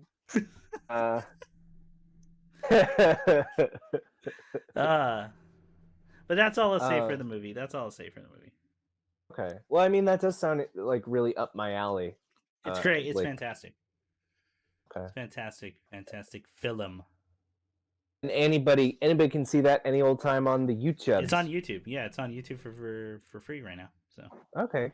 I think it has ads, but I'm not. Yeah, it's very minimal. It's really weird. I think I just watched I watched Ginger Snaps a few days ago for free on YouTube with ads, which I thought was it surprised me. Maybe YouTube is starting to put out films with just advertisements, which is great. I think they should do that. That'd be Christ, I haven't heard this movie in a long ass time. What else? Wow, are you, it did looking at? Bad in the theaters. Oh, did it do bad in the movie theater? Is it the 2000 Canadian horror film? Oh, Ginger Snaps? Yeah. Oh, yeah. Ginger Snaps dude, it did so bad. Yeah. Okay. What do you think the budget was for that movie? You watched it. I'm gonna ballpark it at 100,000. 100,000. 4.5 million was the budget. Shut the fuck up. How much money do you think it made? 1 million. 572,781. Oh no, that's office. That's nowhere near. That's the box office. It could have made it back up for DVD sales, but I don't know. Okay. Holy shit. That's wild, dude. It's been a while since I've seen like a bomb like that. Ooh. Poof. It's no That's good. rough. I don't know if it's as bad as Cop Out, but for the bomb. Hey. I mean, anyway, let me say this: this movie doesn't have Tracy Morgan in it, so it's poorer in that way. It's poorer in that way. Ginger Snaps 2 Unleash and Ginger Snaps Back. That's a good. That last one's a good title. Ginger Snaps Back is a great title. I agree. Oh no, is it just called Ginger? Oh no, Ginger Snaps 2 is Ginger Snaps Unleashed. Mm-hmm. Is also the name. Ginger Snaps Back. Give me that. What's that? Wow, they're like old in that movie too. They're like older. Yeah, they carry on. It must have made money back on DVD. To get 2 more sequels, I would say so. It must have made money back. Anyway, go watch Occult. It's the same director who made The Curse. Oh, cool. I haven't seen The Curse yet, but I'll be watching that, and I know Nick loves that movie. Okay. That's also a found footage kind of mockumentary thing. Right. Yeah, and I want to talk to you how they do that mockumentary thing, because like it's either genius or it says something about the director, and like we should probably talk about it. Okay. Yeah, so I watched that movie. What else have I watched? Is that it? Possibly. I am rewatching Harvey Birdman. All of it. What a good choice. Holy shit, dude, did I forget how goddamn funny that show is. It's like bizarre how funny it is. It's kind of astounding. Like and even in like season 1 and 2, and there's 6 seasons. Like yeah. Just the like Blue Falcon, I remember really enjoying that character. There's an episode that's about gun control, but instead it's El Kabong and his guitar. Yeah. Just bringing up old Hanna-Barbera cartoons, so if you're like familiar with that, and like you're sure that to do live action, and you're sure that your 2 friends weren't no Scooby and Shaggy are just very stupid. They laugh at everything. Oh, I see. Yeah. No, we're from the far future, caveman, of 2002. I love that so fucking much. so much. I love it. That's just what happens when you genetically modify corn too much. Oh my god. Oh, you're talking to corn. Anyway, and like Stephen Colbert is still phenomenal. Like I remember learning off bits of Harvey Birdman as a kid. I don't know how old I would have been, but specifically the part where Stephen Colbert as Reducto does his bit about Homeland Security, and like everybody knows that they're listening to our calls, Birdman. Listen, same-sex marriages, anthrax attack. And he just says a bunch of buzzwords. It's so good. So good. Oh, and what's the guy who plays the mind reader? Oh, Mentok. Nemtok. Yeah, he's my favorite judge right now. He was played by gosh, hold on. I can pull up that guy's name because he's a really funny comedian. Yeah. And he hold on. Oh my god, yeah, we're all looking it up. Hold on. His voice actor was John Michael Higgins. John Michael Higgins, who's been in a bunch of like actually as we're talking about mockumentaries earlier, he was in a lot of like the best films, like Spinal Tap, Best in Show. Oh yeah. I consider him like a comedy legend, so. Oh, absolutely. Like absolutely. Up there with Fred Willard, if you ask me. Absolutely. I mean, him and Fred Willard have worked together, so a good pairing. I think they go hand in hand. Such a funny guy. Fucking Nemtok's like, God, just where he's saying the stuff as people are saying it. So funny. I do like what is it where Astro. Yeah, it's like, oh, you're gonna pick Birdman first. No, No, I'm going to. I'm gonna call him Mr. I'm going to. Can't. Resist. Birdman, you just go up. All right. That show's fucking. It's great, man. That show. It's wild how much it holds up to. I'm gonna cover my eye. Yeah. And if you put it back, I won't judge you. And then he puts his hand over the eye patch. Over the eye patch. It's such a stupid joke. I love it so much. What a good show. That's it, and it's a thing like animated Adult Swim kind of falls into the trap of, and like just relying on their dialogue. But like, no, Harvey Birdman also utilizes all the visual gags like incredibly well. It's just it. I mean, I'm saying some hot takes right now. In that Harvey Birdman's an excellent comedy that everyone should go watch. Can I give you an actual? I'll give you an actual hot take related to Harvey Birdman. Oh yeah, go for it. It's a real hot take. Is the Wii video game actually good? Because I kind of want to buy it, but it is actually it's very good and very funny. It's very, very good and very. Is it actually? Is that your hot take? Because I know nothing about the game. That wasn't my hot take, but if you want to know, I do believe that the game was very good and very funny. Okay.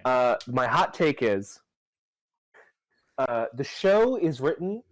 Two of the writers who were on the show was Tim Heidegger and Eric Warheim. Oh, there you go. And I was never super into Tim and Eric's bits. Okay. But there's some I loved, and there's some it just wasn't for me. But watching this show, like, it is chock-a-block. Every episode that Tim or Eric wrote, are some of the funniest stuff they've done. Yeah, just like the episode where there's a genie, or it's excellent writing. Excellent show. What else am I watching? I'm doing my sort of annual rewatching all the first 9 seasons of The Simpsons. So that's going good. Oh, I've watched the new season of Disenchantment. Did you watch it? It's better. It's better. Same problems though.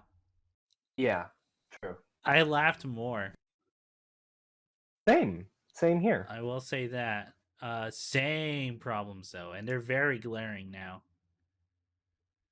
Where I'm like, that was the fastest arc. Yeah, that was like less than 2 episodes. So yeah, there you go, folks. I mean, it started getting really good towards the end. It does feel like they're kind of impatient to get through stuff. It does, but then it screams like they don't know what to do next. Yeah, like it's impatience at the same time, just not having a plan. Yeah. And boy, does it feel like it, man.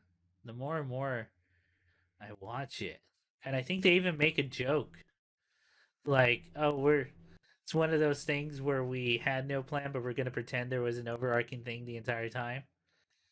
Right. I'm like, yeah, I guess, man. I mean, that's what we're doing. I get that they want to go through like a bunch of different ideas, but it ends up feeling a lot like, they're not kind of. They're definitely digesting it. They're definitely writing forward, or at the very least, if there's an ending. If they have an ending plan, then they're just filling up with the middle with as much as they can. Yeah. Does that make sense? Yeah. Which is not always a bad thing, but boy, can you feel it. Yeah. Right. So I like it more. I definitely like it more than the first and second season, but oh boy, are those problems even more and more glaring. Like ever since I first noticed them in the first season, like, holy shit, do I catch them as soon as they happen? Yeah.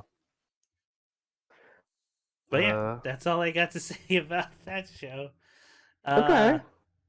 I don't know. Do you have anything on Disenchantment? Anything else? I was going to add a personal story that I heard that I thought of earlier. So this is a story told third hand, but it's very good. I like it very much. So someone's nephew, Gotcha. doing I think they're early high school years. Yeah. They had they were a drama student, and they were doing backgrounds, like painting those big sheets of canvas for the play or whatever. Yeah. And their teacher was a woman who was round about her early 60s, mid 60s. Okay. And while the kids are, going about their business in school, doing what they do, teacher picks up a tin of paint. And it slips out of her hand, falls to the floor. Paint gets all over the floor. Jeez. And this woman then says, "Oh, I'm so mad I could just about bust a nut right now."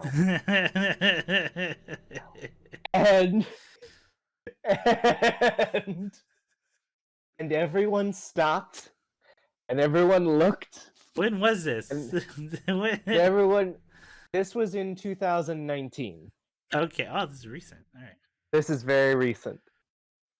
And everyone looked at each other, and everyone was like, "That happened? Is that something that just happened?"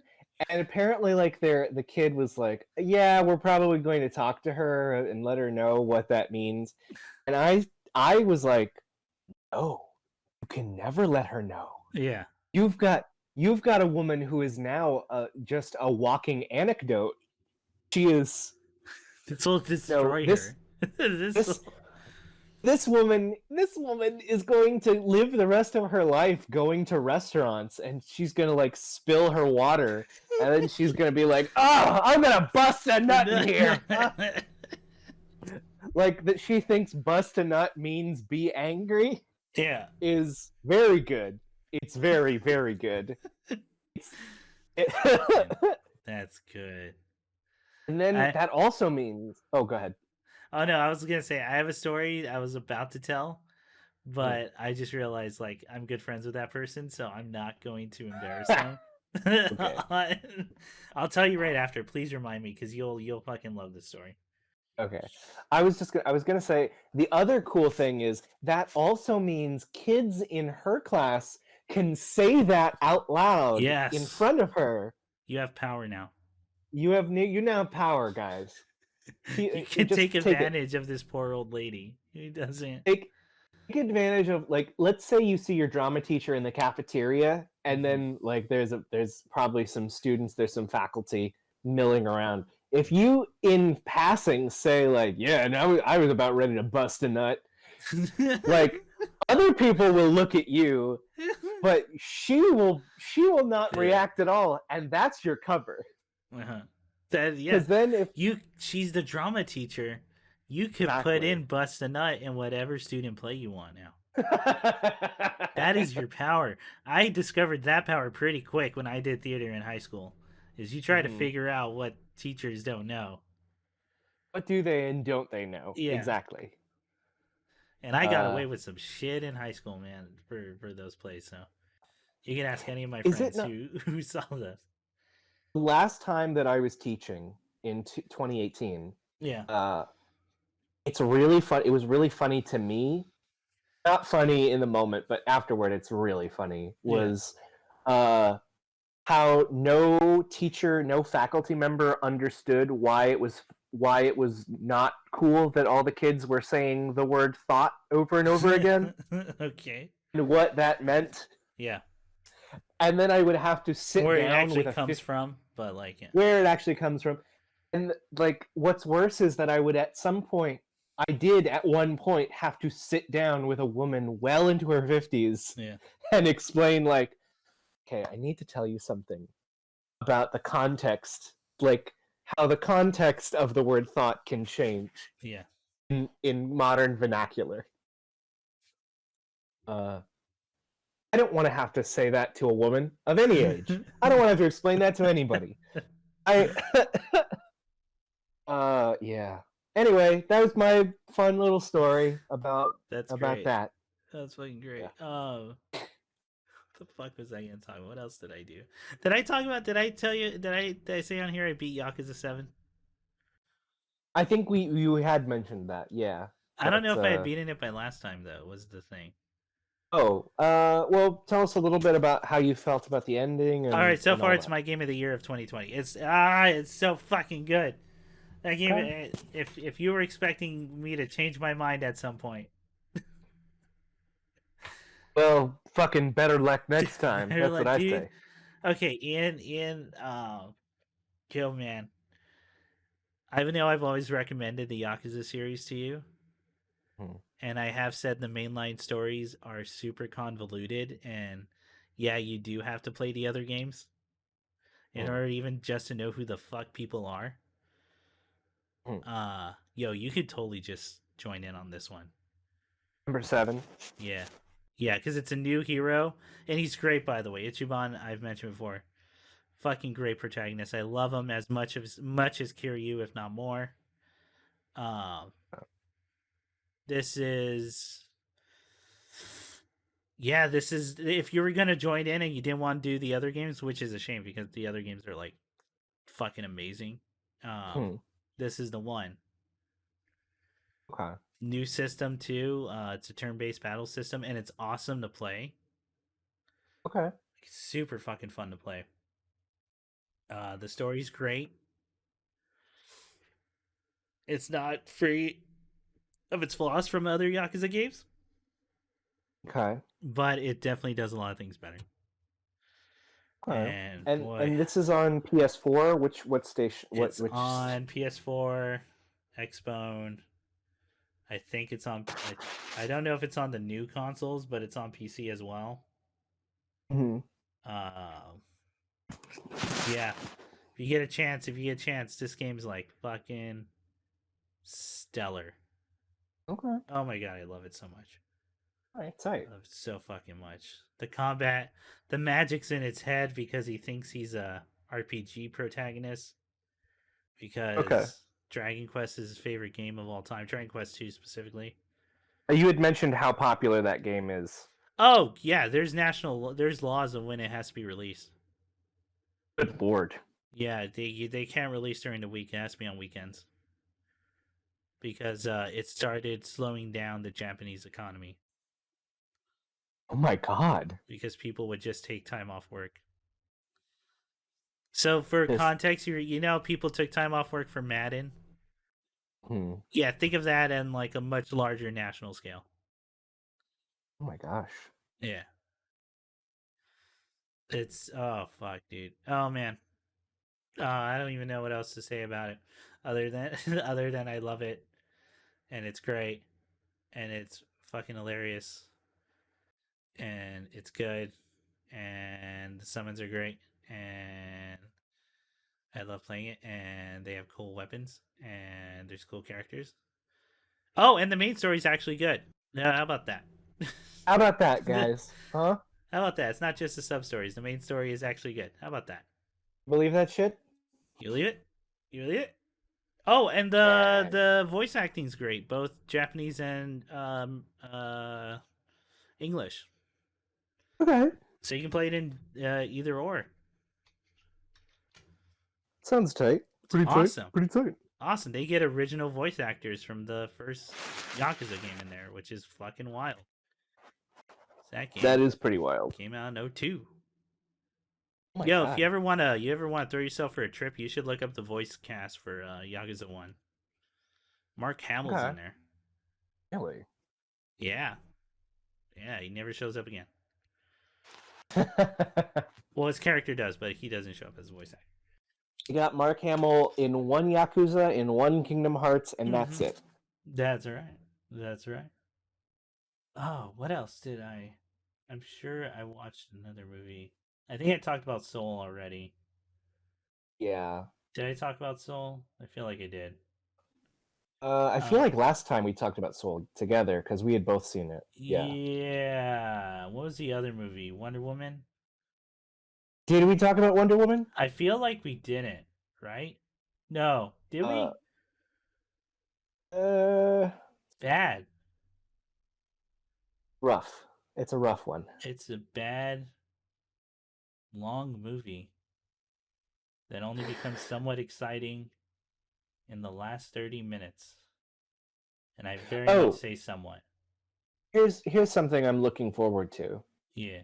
That's related to Wonder Woman. Mm-hmm. Is Pedro Pascal's getting to be in Star Wars again? Oh, that's great.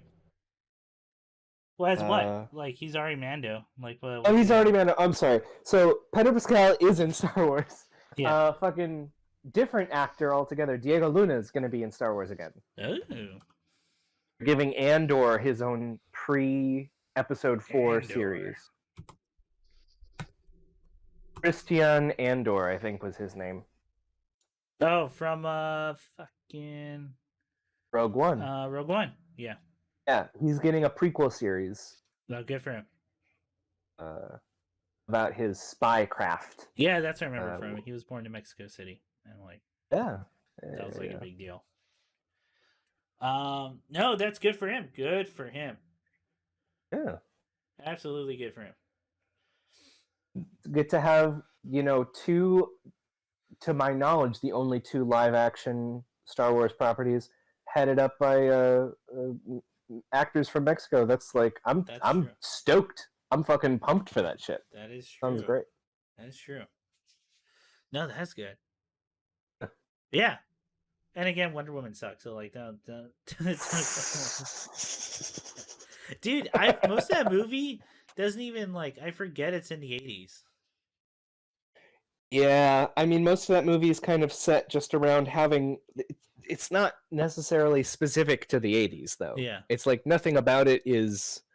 I mean, unless you're gonna say that greed is specific to the 80s. Yeah, I guess, but like they don't get into it. They don't really, yeah. They don't elaborate on it or like dig into it. They just like have a greedy villain. Yeah, and then preying on, I guess, like the idea of preying on the lesser angels of people's morality. Yeah. And they barely for a movie, and it's a movie that takes a sweet ass time to say nothing. Sure. How long is it? Is it like 2.5? 2.5 hours. It's longer than Apocalypse Now. Good lord. It's the best part of that movie is the after credit scene, and it's in spite of the movie because it reminds you of something better. It reminds you of something the show. Better. Yeah. And anyway, I don't need to get back into Wonder Woman, but like, last thing, I did read a graphic novel. I did read The Vision from Tom King. Tim King. That's probably one of the best Marvel comics I've read in a long ass time. And what do you think of it? So I've always I know either way it can be done, right? Tom King's the writer. Tom King. I think I talked about it when I first played Nier Automata, but the idea of robots pretending to be humans is far more interesting to me than humans trying to be robots. Okay. If that makes sense, in the sense that I dig. Yeah. Because then you're exploring what makes the human, and what makes like people, right? And which is exactly what that comic's like doing, because Division's already trying to figure that out, and one of the aspects he would have to do it is, well, okay, here's the American nuclear family, because all he's ever known is America, right? So, so trying that out, and just being cursed from the outside world for what he is, right? A constant of we know this is going to happen no matter what, and we don't know what actions are gonna cause it, so we're gonna try to do our best choices that we think. And then, although there's some where I'm like, oh, the Avengers are like totally at fault here. Like the Avengers are the bad guy in this in this at the end of that story. There's a few stories where the Avengers come out looking pretty fucking rotten, actually. But yeah. And then I'm like, you all are superheroes, right? How do none of you see that's like that you're a fucking villain in that story? Yeah. And like even on a deeper like writing level, just it actually that second one, especially being about justice, and what does that actually mean? Right. And like a clash of ideals, which is what any good superhero fight should be, right? It should be a clash of ideas. Yeah. I mean, fights are cool and everything, but like at the end of the day, the fights aren't what actually matter, even though they're super fun to watch and they're great. It's the idea behind the fight, what's actually going on. It's like, oh yeah, get ready for this. It's like wrestling, where go on. Yes, where you when a fight happens, it's because it's at least a good wrestling match. It's because the entire story has led to this point. Yeah, where like a fight is the only logical conclusion. Right. And that's what goes on here. Just the tortured soul of the wife, who is a memory of Scarlet Witch, or derives her personality from it. Right. God, that whole thing of being a piano and not playing a piano is really I think that gets to the core of like the tragedy of being one of these guys. Of being a synthezoid? Synthezoid, that's right. Yes. See, I know my comics. People don't think I do, but like that'll show you, you teenage piece of synthezoid. Shit. All you fucking nerds out there trying to tell me. No. They're all out to get me. All like one of them. It's mainly Nick, but like they won't. They won't get me here. No siree. On the safety of this podcast. You think you can get me? I'm untouchable. Untouchable. You can't touch this. Anyway, it's great. The comic's really good. Are you reading are you reading a hard copy or are you reading digital? It was hard copy. Nick had them. Okay, tight. So I just read both volumes, and that's the end of his run, right? Yeah, they didn't pick it up for more. Yeah. What a damn shame, dude. I want him to explore more sci-fi in like the Marvel universe. I think there's a lot to explore over there in that and in those corners that, I mean, they get obviously sidelined for Plus I love the idea where the Avengers are like the bad guy. I think there's a lot to be mined there. That's like what's it? I mean, the Avengers also like did all that fucked up shit to like Wanda when they wiped her memories and all that stuff, you know? Yeah. It's the whole it's such an interesting idea, like making them all really afraid of power. Yeah. Because they all seen what power can do. But it's okay as long as no one's stronger than they are. Because I mean, that whole mentality is like, and that's a big fucking problem. It is a really big fucking problem. That leads to like authoritarianism and like a whole bunch of bad shit. I mean, listen, guys, if you've read an edgy version of Batman, you know exactly what we're getting at. Oh, yeah. I guess The Boys is somewhat about that, so I should probably watch that. Yeah, maybe I will pick up The Boys at some point. People have said they liked it. I heard the show's better than the comics. So here's one thing I do know about The Boys, the comic book, that I'm interested in with the show, which is the comic was written very explicitly to be about Bush. Yeah. about like preemptive war, about Yeah. like Yeah. the home, all that kind of stuff. So I'm interested to see like is what is the angle that the show is taking? Like, is it still set very much in a early aughts mindset? Is it more modern? Is it this or that? I know it's definitely talking about the power dynamics still. Okay. Okay. I just the main thing I'm hearing it's not it tones down the type of edginess Warren Ellis was doing, Okay. which is Okay. probably for the Thank God. better. Yeah, that's probably more palatable. Don't get me wrong, I like Warren Ellis. Boy, is it just much Well, sometimes. I think that's what I said when I was watching Castlevania season 1. I was Oh like, yeah, wow, this is really written by Warren out. Like, yeah, and then whew. that show gets better in my opinion, but Yeah, I agree. I as it agree. goes on. But yeah, anyway, the Vision's a phenomenal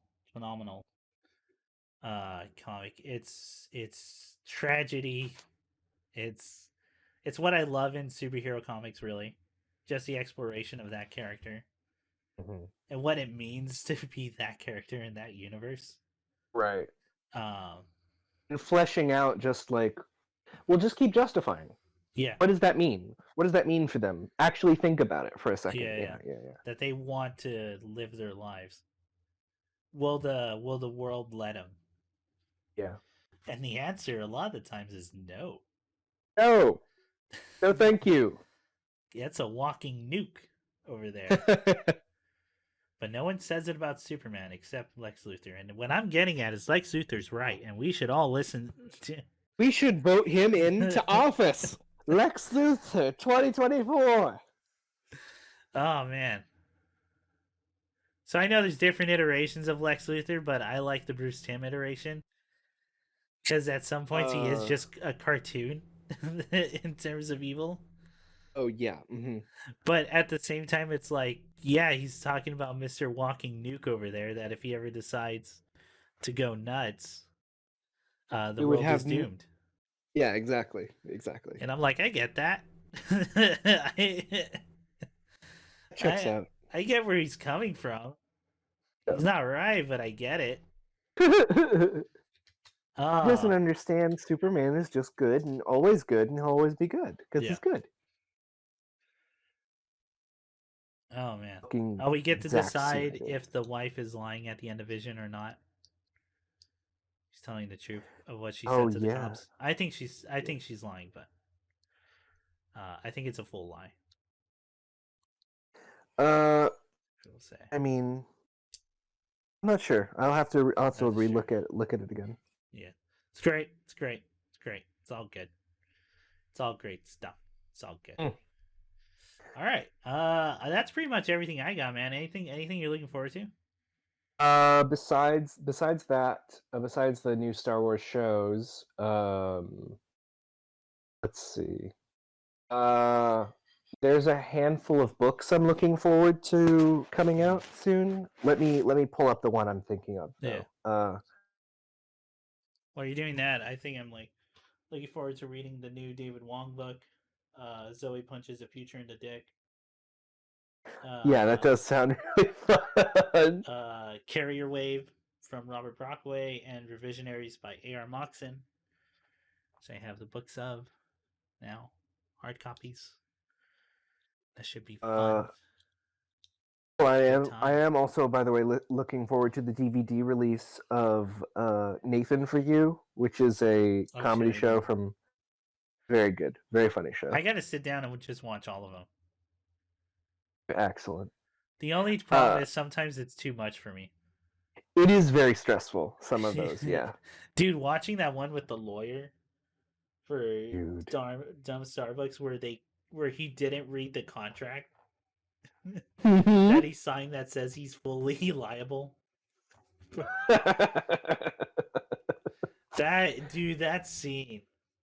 That scene is so like the tension is pouring. Like it's so fucking it's a lot. It's a lot. It is a lot. It is a lot.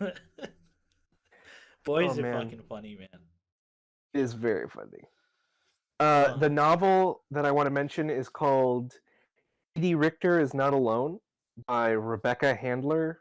That's going to be coming out on the 9th of March. Wait, it's about Andy Richter? It's about Andy Richter. The book Edie Richter is about... Edie Richter is not... Edie okay. Richter. I thought you said Andy Richter. No. I was like, oh shit, I'll read it. It's finally an exploration of what it is to be a sidekick. No, this novel is about, I guess, like, taking care of an aging parent. Oh. And what that's like. But it's been recommended by like a handful of really great writers, like golly, let me pull some names out of my butt. Ocean Vuong, Sarah Lupo Makaya. Okay. There's a handful of writers, and they're all very excited. It's a debut novel for this writer, and right on. Just based on the kinds of people who say they like it, I'm already excited to get to read it. Gotcha. Yeah. What about you, man? What am I looking forward to? I am still watching Harvey Birdman. I forgot to mention I watched Sweet Home on Netflix. Oh, how'd you like that? Yo, I loved it. I thought it was great. Very... like, the monsters are great. Yeah, there's some a little bit of bad CG, but like, I don't mind. I think some of the monster designs are so cool, and the encounters are great. Characters are interesting, and they go places with that show.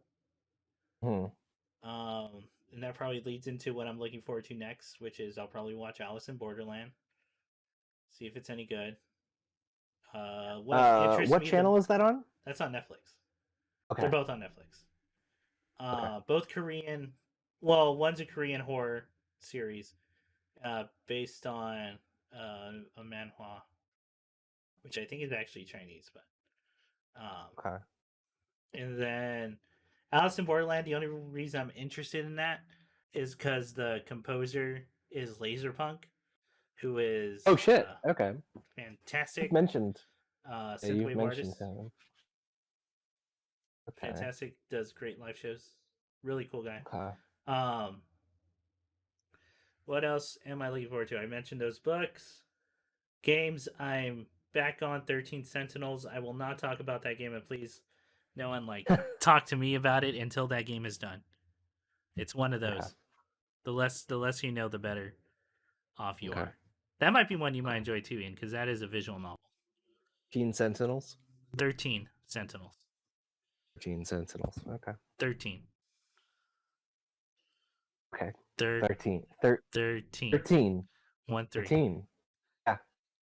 Okay, I think you were getting cut off, and it sounded like 15. Oh no! It's like I got it. Okay. You sure? It's 1 3. I got it. Straub. I got with the T. Okay. The T. Anyway. 13. Right. We're gonna. I'm gonna say goodbye to everybody at home. Yeah, I'm pretty much done. All right. All right. Anything else? No, we good. All right. Yeah. Bye. All right. Good night, everybody.